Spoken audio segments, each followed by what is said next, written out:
Again, Shabbat Shalom. Welcome to everybody on YouTube and Facebook. And I know you didn't hear the music, but that's such an awesome song.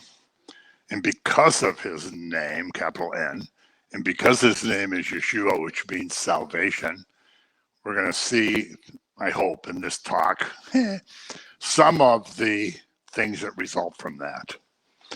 And because we're getting into the holy days, the fall feasts, it's kind of nice to know where all of that was pointing to, where all these things were going toward. Because, you know, in John 5:39, he says, all the scriptures testify of me. Not some of them, not a verse here and there. This one, not so much. It says, all the scriptures testify of me. And all the feast days testify of him. And all of Torah testifies of him. And all the prophets testify of him. And one of the things that we're going to see, there's so many examples, I had to condense some. But unlike what I usually do, this is going to be putting like 4 different passages together that kind of have the same theme. And it's about Gentiles coming into the kingdom. Radical idea. Unclean Gentiles that were called dogs by the people. Middle Easterners hate dogs. I know all y'all probably love dogs, but Jews and Arabs hate dogs. They see dogs as dirty scavengers. I mean, not so much now. I'm sure there's a lot of pet dogs, but they're not dog people. Let's put it that way. So they called the Gentiles dogs because they were like not in the community, dirty, totally unclean, no hope of ever being clean, no covenant, no hope of any kind of peace. But Isaiah says in so many passages in his book how that's going to change. We're only going to take one of those passages because, like I say, we're going to try to go through a bunch tonight in a different kind of format, but we may do one maybe next week of all the ones just in Isaiah that talk about how Gentiles are going to come, how people who did not know me will know me, people who weren't looking for me will find me. I'm going to whistle to them from the end of the earth saying, here I am, here I am. And that's why we're here. That's why we're here. Not because we're awesome, not because, you know, we're physically descended from the patriarchs. You know, our ancestors were pagans, worshiping stones and pieces of wood and sun and stars, you know, all of that. But we heard the call, here I am, here I am. So Isaiah 56, starting at 6. Also, the sons of the foreigner who join themselves to the Lord, all capital letters, to serve him and to love the name of the Lord, to be his servants, everyone who keeps from defiling the Sabbath and holds fast to my covenant, even them I will bring to my holy mountain and make them joyful in my house of prayer. Their burnt offerings and sacrifices will be acceptable on my altar, for my house shall be called a house of prayer for all nations. Foreigners who join themselves to the Lord. You know, our ancestors were worshiping the moon and the sun and the stars and the wind and the whatever.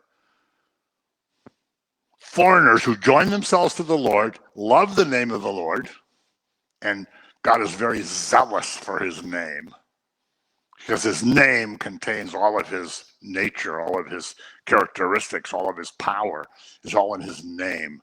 That's why if you use the name of the Lord in vain, you will not escape punishment. It says in the commandments, right? It says they're not going to escape judgment if you do that because his name is so holy. And you're going to be his servants and you're not going to defile the covenant. Then even those people, even the people who are not from Abraham, even the people who are uncircumcised, even the people who are doing all this other stuff are going to come to my holy mountain. Now, keep in mind what the prerequisites of that word. They can't just show up. They have to understand who God is. They have to be they want to be his servants. They want to understand his name. They want to keep his covenant, especially the Sabbath. When you look through Torah, and the prophets too, but when you look through Torah and see how much emphasis is on the Sabbath, it's really quite remarkable. The Sabbath is mentioned so many times that you have to keep the Sabbath, you have to keep the Sabbath, you have to keep the Sabbath. Even if you don't do anything else, you have to keep the Sabbath. In fact, to this very day, the term that Jews have for an observant Jew is, oh, he keeps the Sabbath. I can't remember exactly what it is. You guys probably know, but it's not Somer Shabbat. Anyway, keeps the Sabbath. That's kind of the minimum requirement to say that you're a Jew. You keep the Sabbath. If you don't keep the Sabbath, well, you're no better than those Gentile dogs. Oh, come on, that was funny. So their sacrifices are going to be acceptable. They're going to be able to come into the house of prayer. You know, could any of our ancestors have just gone strolling into the temple in Jesus' time and say, I thought I'd come in and see what y'all are up to. You guys worship on Saturday. Today's Saturday. I just want to come over and see what's going on. You would have been escorted out to the court of the Gentiles, say, don't you move from here. Because you couldn't just go wandering in. It was for the covenant people. So he says they're going to be included. So people from the outside are going to be welcomed. You know, when the people left Egypt, it says a mixed multitude went with them. It wasn't just the Hebrews. There were some Egyptians that went with them. There were probably people who other people the Egyptians had as slaves who went with them. It was a mixed multitude. And they followed Moses and the people out and presumably went into the wilderness with them and presumably stayed in the wilderness with them. We don't really hear the details of that, but if they were over 20, they probably got into the land. I mean, under 20, they probably got into the land. Over 20, their carcasses dropped in the desert, as it says in Numbers. So there was a multitude from Egypt. They have a place in this kind of, what do you want to call it? Primitive church? Not primitive, but it's the church before Messiah. And these foreigners who are worshiping multiple gods have a place with the people if they decide to go with them, if they understand that the God of Israel is the true God, if they want to serve him, if they want to go where the chosen people are going. Now, the writer to the Hebrews says they were wandering in the wilderness heading to the promised land. We're heading through our wilderness, heading for the ultimate promised land, which of course is heaven. So foreigners joined up with them and have a place. Now this was long before Isaiah, but this is a precedent. So if they join themselves to the Lord, they forsake their gods. Part of the problem with the Samaritans was that they had the God of Israel, they had the Torah, but they recognized like, well, some of these other people in different places have their own gods, and that's not necessarily bad. Maybe there is a God over there who's, we have our God, but maybe they have. No, you have to forsake the other gods and you have to serve him. You don't serve pretend gods. You remember in the book of Isaiah where Isaiah says, somebody goes out into the forest and they cut down a tree and half of it they use to warm themselves and cook their food. And the other half they fashion into an image and then they nail it to a table. Then they worship it and say, this is a God. Where, a couple hours ago, it was a tree. So no more pretend gods. If you're going to do pretend gods, you can't come into my house. If we mix the gospel of Messiah with all kind of weird superstitions and weird idols that we're involved with in our head or in our lives, we're in the same boat. You don't mix gods together. If your life, if your career, if your house, if your car, if your whatever is more important to you than God, you're serving pretend gods that in the end have absolutely no value. You know, we see in the Gospels and in Paul's writings that some of these Romans, some of these Greeks, you know, they finally realize, hey, you know what? We have all these hundreds of gods and they're all useless. We're going to follow the God you guys have because this seems pretty cool. So you don't have pretend gods. So if you forsake your gods, if you come to his name, if you want to serve him, you come into the kingdom. So you can probably see where this is heading. So they have to join themselves to the Lord. You don't just say, you know what, on Sunday mornings I go, or Saturday mornings I go, and you know, I'm hoping it's going to be about 45 minutes. I mean, if it's 55 minutes, okay. But if it crosses the 1 hour mark and the guy's done finally, and it's been an hour and 7 minutes, I'm going to look for another place to go next week because that's just ridiculous. Yeah, there's a lot of people like that. And when you tell them, you know, we like to go to services that last 2 or 3 or 4 hours, they go, oh, what would you mean? But well, what would you rather be doing?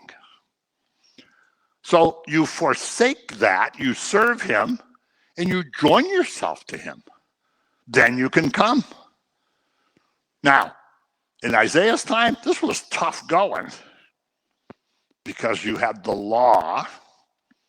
So if somebody came and said, I want to join you guys, I want to be a Jew like you guys are, well, there were some issues involved. First, circumcision of the man. Oh, I didn't realize that was going to come up. Here's all the laws. Oh, these are way more laws than we have. But as you can probably know where we're going with this, when we get to the time of Messiah, as we're going to see, it changes. So you have to love his name because his name is his identity. In Ezekiel 39:25, he says, I'm zealous for my name. If you blaspheme his name, it's just like insulting him to his face. Even though you can't see him here, if you blaspheme his name, it's a direct attack because his name is holy and he's zealous for his name. Keep the Sabbath, follow the commandments. You know, 1 John, especially in chapters 3 and chapter 5, really lay out a thing like, well, you know, if you're going to follow, you can't just be sinning all the time. You know, if you sin, you're of the devil. If you're following Christ, you're not supposed to be sinning. Well, of course, we know that. But, you know, it kind of reminds me of you know, modern Christian movements where, oh, it doesn't matter what you do. You know, you got saved when you were 12 and now you're 78 and, you know, you killed somebody. Don't worry about it. You know, it's all cool. It's all cool. But, you know, you follow his commandments. You have to be in the covenant. And again, I'll say, at Isaiah's time, this was much more difficult to be in that covenant than it is for us to be in our covenant that we're living in. That's why the gospel is good news. If the gospel is law, oops, you just blew it, bub, sorry.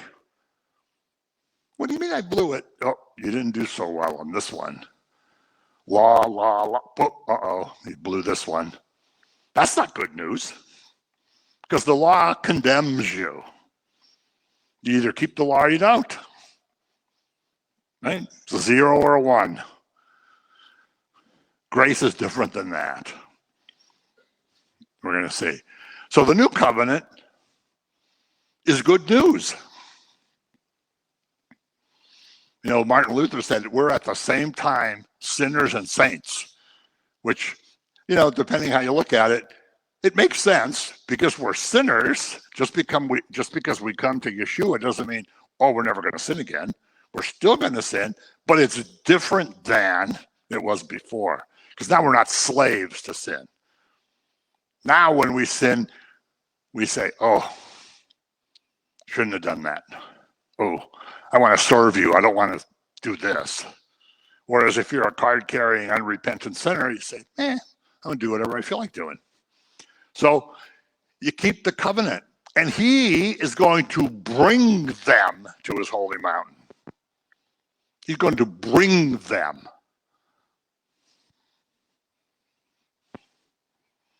You know, we always had a joke at home that when I got involved in Messianic ministry 25 years ago, whatever it was now, was pretty close to the beginning of it, of my transitioning. Ooh, that's not a good word to use today. But of my faith experience, I should say. Joan used to always say, I'll bet one of your ancestors was a Roman soldier in the land, and he brought an Israeli woman home with him, either as a slave or his wife, and they became your ancestors. And we used to laugh about it. And then when I did my DNA and found out I had 3% Jewish DNA, I thought, well, maybe it's true. Oh, come on, that's a little bit funny. So, you know, he's going to bring them to his holy mountain. They're not going to just show up. Foreigners. You know, in the book of Acts, I can't remember the chapter, the Pharisees berate Paul because he brought Titus to the temple and said he defiled the temple because not only is he a Gentile, he's uncircumcised. And why did you bring him here? Paul says, dude, relax. You guys need to like cool it. So he brings them to the mountain. He leads them there. You know, my sheep know my name, know my voice. And when they hear me, they follow. I lead them out of the sheepfold. You know, if the good shepherd goes in there with the, what is that, a crook that shepherds carry? You know, and you beat the sheep with it and say, come on, you guys. Or you yell and scream at the sheep. But he says, my sheep know my voice and they follow me. We know his voice. The guy sitting over there across the street, maybe knows his voice, maybe doesn't know his voice. We know his voice and we follow. We follow the shepherd. He shows them the way. He shows them how to get to his holy mountain, leads them there. So the bottom line of this is the prayers of the Gentiles are just as acceptable as those of the Jews. Fast forward to the year, I don't know, 33, let's say, as Gentiles start to come in to the body, into the church. There's not a Jewish body and a Gentile body. There's one body of Messiah. There's one body of Christ. He doesn't say, well, you know, for the Jews, I got a little bit of a different thing here. And for you Gentiles, we got a little bit of a different thing here. You know, there's people that say, oh, you don't have to evangelize the Jews. They have their own covenant. Well, Paul doesn't agree with that. Everybody's saved by what happened at the cross, not by your heredity. So the prayers of the Gentiles are just as acceptable in the new covenant.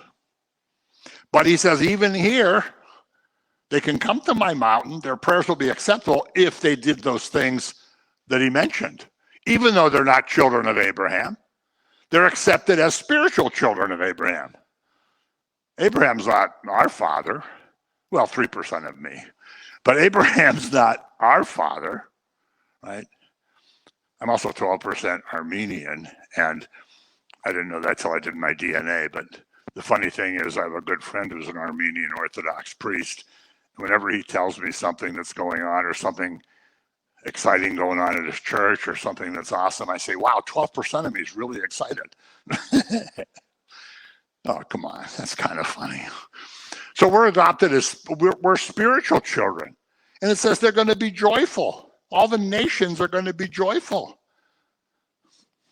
There's nothing joyful about worshiping Venus and worshiping Zeus.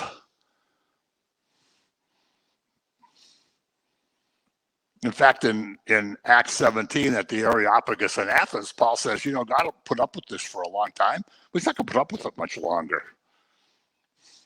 There's going to be a time where your guys are going to be judged for what you're doing. You're worshiping Zeus, okay. Don't say I didn't tell you the gospel. You tell people the gospel, whether you're at Panera's or Starbucks or Denny's or wherever you are, and somebody says, I don't believe any of that crap. I don't want to even hear that. Just shut up and don't. Okay, well, you can't say I didn't tell you. Right? We've all experienced that kind of aggressive rejection. Like, I don't want to hear about that. That's one thing. But hey, listen, I don't believe any of that, so just shut up. And I don't want. So all nations are going to be able to come to this. Psalm 67. Now, the other passage is written 700 years before Yeshua.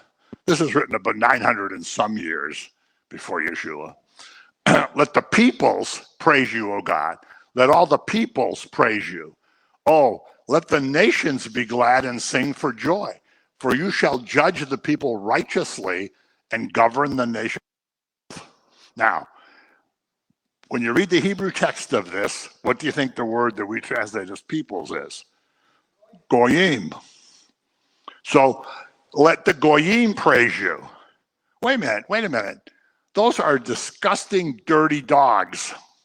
They have their own gods and let them rot over there. We got a true God here. We got all the stuff here. But David writes, let the Goyim praise you. Let all the Goyim praise you. Let the Goyim be glad and sing, because you're going to govern them. Here we are, a bunch of Goyim. We're happy and joyful and we're singing. I know you didn't hear the music online, but there's reason for that we won't get into. But he's going to govern the Goyim on earth. First chapter of Colossians, Paul says, not only does all the fullness of the Godhead dwell in Jesus of Nazareth, but he holds the whole universe together. And everything was created by him, through him, and for him. Nothing exists that wasn't created by him, visible and invisible.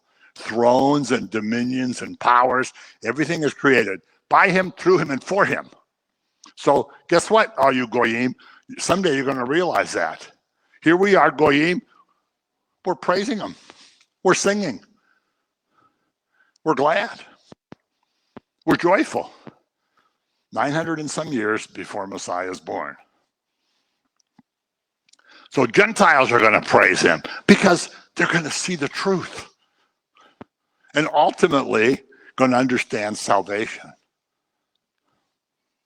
Understand salvation. In one debate I had with an ultra-Orthodox rabbi at the Western Wall, I said to him, as a Gentile, how can I have salvation? He said, you can't.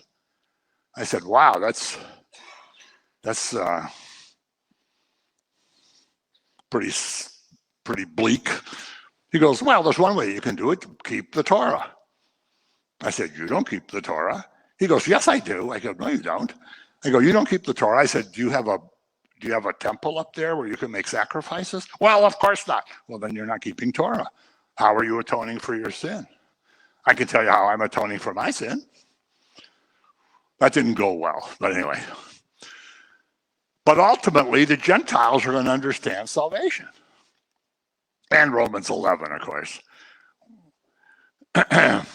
For I speak to you Gentiles, inasmuch as I am an apostle to the Gentiles, I magnify my ministry, if by any means I may provoke to jealousy those who are my flesh and save some of them. This doesn't sound like Paul says, hey, as long they got their own covenant, as long as they keep their own covenant, they're going to be saved. Paul says, hey, I want to magnify my ministry. I want to provoke them to jealousy so that some of them can be saved. For if they're being cast away as reconciling of the world, that's us, what will their acceptance be but life from the dead? If Gentiles came to faith to make Israel jealous, what's going to happen in the world when they come to Yeshua? It's going to be unbelievable.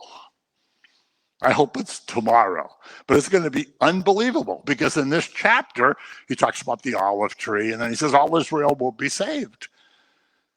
And people have debated how's that going to happen, but it sounds like it's going to be one sudden event and all Israel is going to be saved.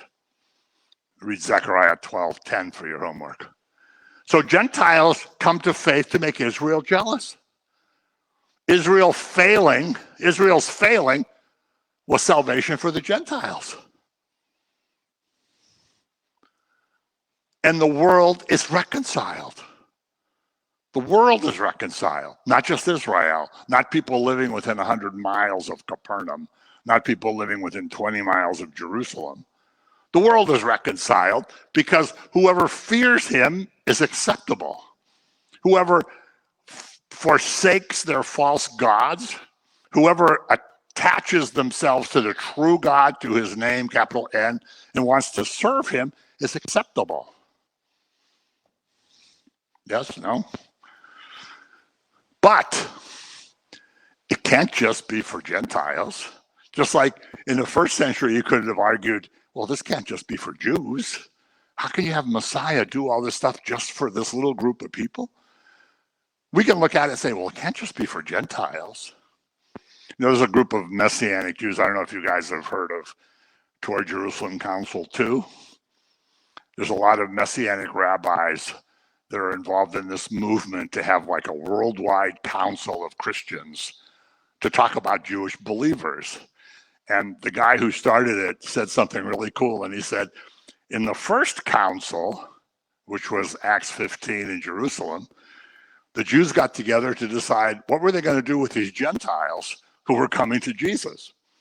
Now we need a council to say, what are we going to do with these Jews that are coming to Jesus? So the whole thing has gone full circle, which is kind of cute. So it can't just be for Gentiles, it's for all people. And Paul says, I'm an instrument in that. I'm apostle to the Gentiles. I'm not the Pharisee anymore. I'm not counting all the things anymore. I'm apostle to the Gentiles.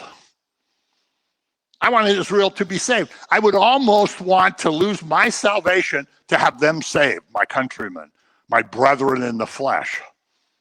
He would almost, he doesn't say he would want to, he said he could almost not be saved to save them. So what would their acceptance be? Life from the dead. And it points back to Isaiah 56, full circle. Come to the house of prayer, come to the mountain. I'm going to accept their prayers. I'm going to accept their sacrifice. Because now when they do these things, they're acceptable. Before, they were not acceptable.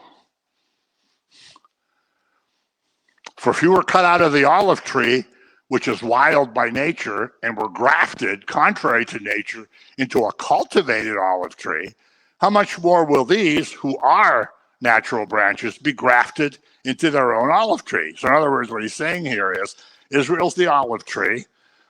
The ones who reject Jesus and go into rabbinical Judaism, those branches are removed.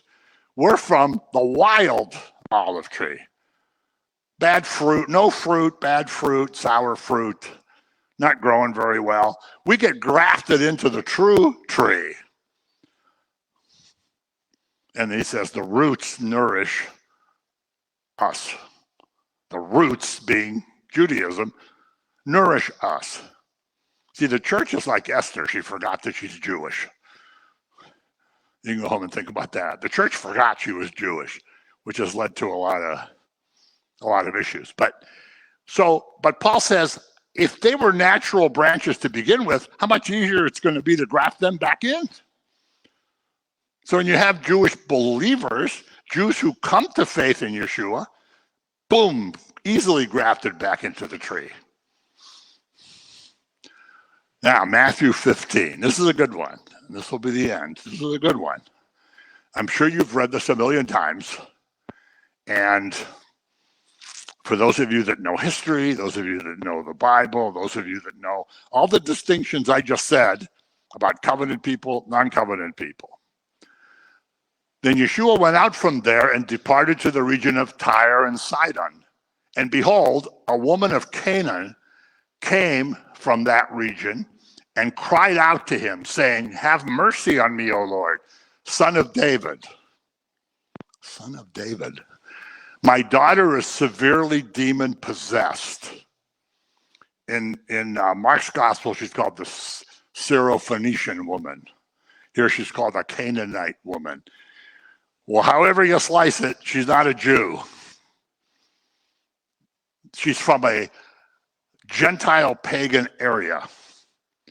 She cries out to Jesus. Cries out to him. She doesn't say, excuse me, can I just run something by you real quick? She cries out to him and says, first of all, calls him Lord. This is not all capitals, this is Adonai. Calls him Adonai, calls him Lord. Son of David. This is a Canaanite, Gentile, pagan woman. Calls him the son of David. What does that mean? You're the Messiah. You're the Messiah. I know the Jews are waiting for a Messiah, and I know you're him. You're he. Sorry. Son of David. Just like the blind guy who yells, Son of David, have mercy on me. This burned the Pharisees when someone called him Son of David. When someone called him Son of Man, which was probably the most common title he used, it really burned them because it's from the book of Daniel. And they knew what he was saying. We don't because we don't know scripture. They knew what he was saying. Have mercy on me, son of David. My daughter's demon possessed. But he answered her not a word. Ignored her. And his disciples came and urged him, saying, send her away, for she cries out after us. What is this Gentile woman doing here? What is this dog doing here? Get her out of here. We're not here for this kind of thing. Jesus is quiet.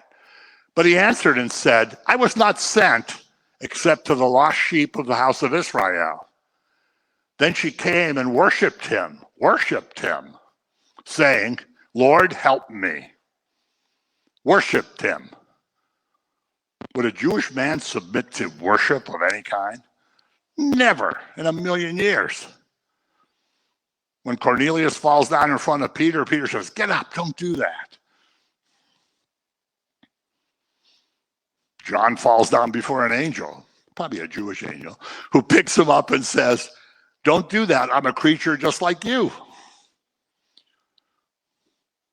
Bowing down to a man and worshiping is gross idolatry from a Jewish point of view. Well, from any point of view. Gross idolatry. And she worships him and says, Lord, help me. Now, she's not just saying, I heard you're a good teacher and I know you're a really good philosopher and people are talking about you and I know that you healed somebody over there. Can I just, can we go see my daughter? No, she worships him and says, help me. And calls him Lord for the second time. But he answered and said, it is not good to take the children's bread and throw it to the little dogs. And she said, yes, Lord, yet even the little dogs eat the crumbs that fall from their master's table. This is tough. This is Jesus, kind-hearted, merciful, gracious, full of love for everyone, who first doesn't talk to her and then says, hey, I came from the house of Israel and I can't take the bread for the children and give it to the dogs, the little dogs. So he's basically calling her a dog. That's the mindset of the first century. She says, even the dogs get the crumbs that fall from the table. After worshiping him, then Jesus answered and said to her, O woman, great is your faith.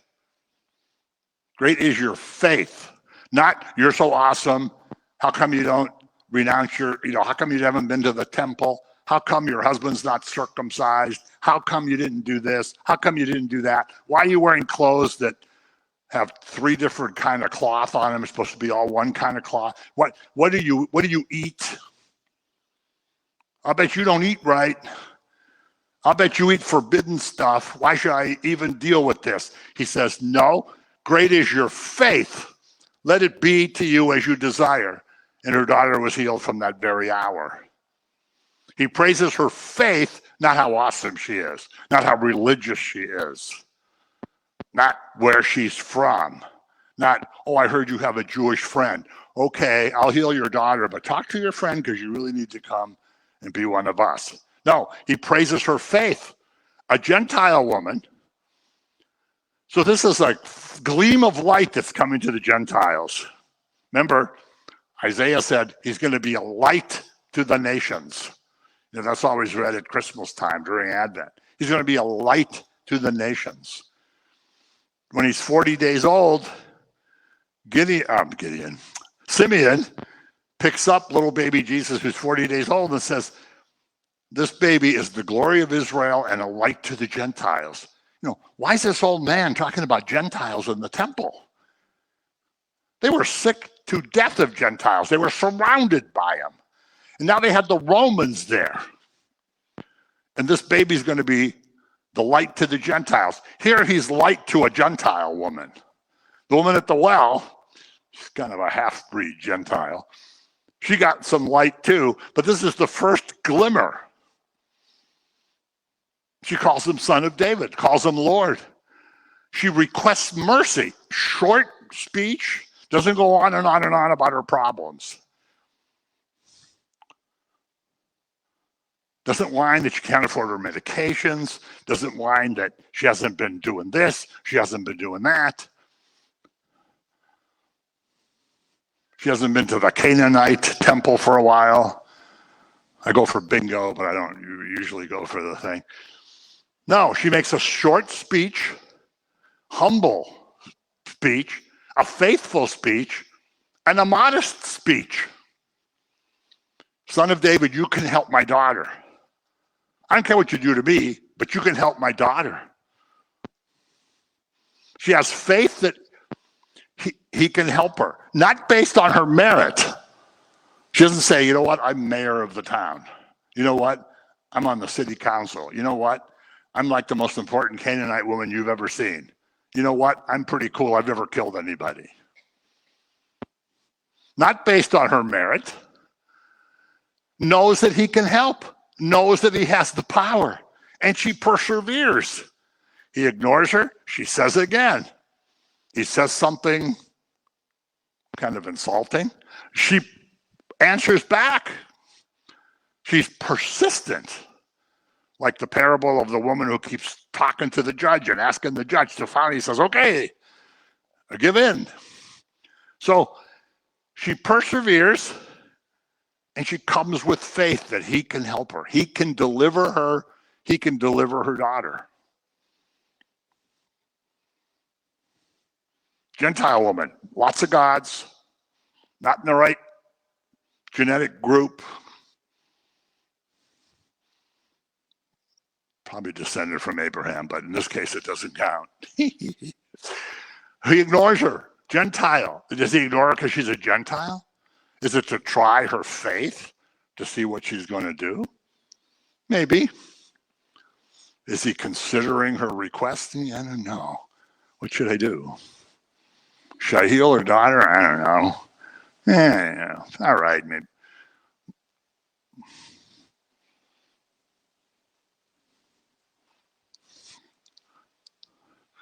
So she's a lost sheep, but not of the house of Israel. He says, I came for the lost sheep of Israel. She's a lost sheep, all right. We all are. But we're not from the house of Israel either. He came for the lost sheep.